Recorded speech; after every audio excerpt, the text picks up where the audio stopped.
كناريا اخت فهد البطل اغتصبوها، وفهد البطل هيموت مراته من الضرب. السلام عليكم. الحلقة بتاعت النهاردة بدأت بأن الضابط قال توفيق التمساح. أنا كنت بتصل بآسيا وما ردتش عليا، فأنا جاي أطمن عليها. فبيبدأوا يعرفوا الضابط بفهد البطل إن هو شغال معانا وإيدينا اليمين وكام دوت.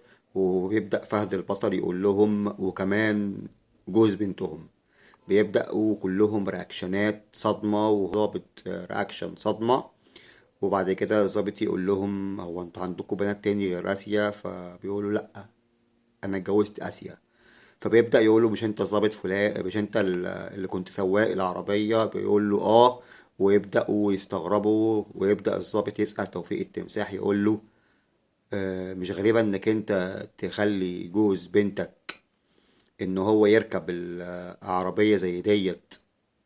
قال له عادي يعني، لان هي كان فيها بضاعة مهمة وكان رايح هيجيب فلوس. ومن ناحية تانية بقى فهد البطل راح مشي، لما مشي من عند آسيا راح لمراته. راح لمراته لقاها بتاخد هدومها علشان تمشي. فقال لها انت بتعملي ايه؟ ده بيتك؟ قالت له لا مش بيتي والكلام دوت. فبيخش عليها ابوها حاج ابو عظيم بيقول لها انا عايز بنتي، مش انتي كان ده بنتك باسمي؟ يبقى انا هي بنتي. فهد البطل بيقول له سيب، بيقول له اوعى بدل ما البسك جريمه انك انت خاطف بنتي. المهم فهد البطل بيقول لها سيبهول وانا وعد هجيبها لك. ومن ناحية تانية أخت مرات فهد البطل طبعا بتكره أختها وبتحب فهد البطل، فعايزة تخرب بيتها بأي طريقة.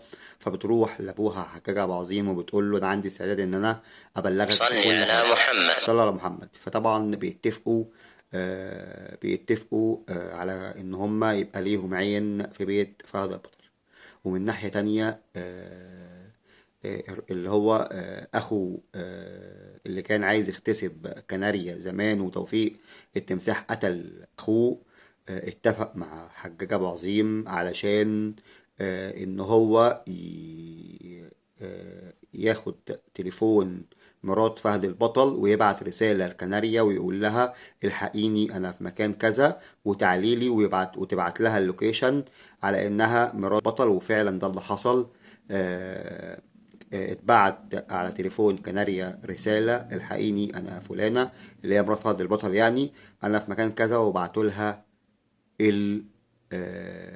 الموقع اللي هم. مجرد ما هي راحت قامت عربية خطفاها واغتصبوها. وبعد كده قاموا رامينها من العربية. ومن ناحية تانية الضابط راح لأبوه وأمه فقالوا له مالك يا ابني ومش عارف ايه. فقال لهم آسيا اتجوزت. لا احنا كده في حق عرب والكلام دوت. فمراته بتقول لهم حرين، ثم انا قلت لكم من الاول ان هي البنت شكلها ملهاش مرهاش رغبة والكلام ده، وهم حرين.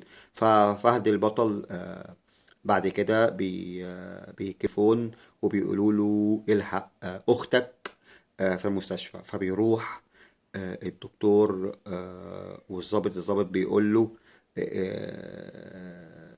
أختك اغتصبوها والكلام دوت، ولقيناها مرمية ورمتها على جنب واحنا جبناها. فبيبدأ يسألها ايه اللي وداك المكان دوت؟ فبتقول له على فكرة انا ضحكت على البوليس. بيقول لها يعني ايه؟ قالت له كنت ايه اللي وداك المكان دوت؟ قالت له مراتك. قال لها ومالها مراتي؟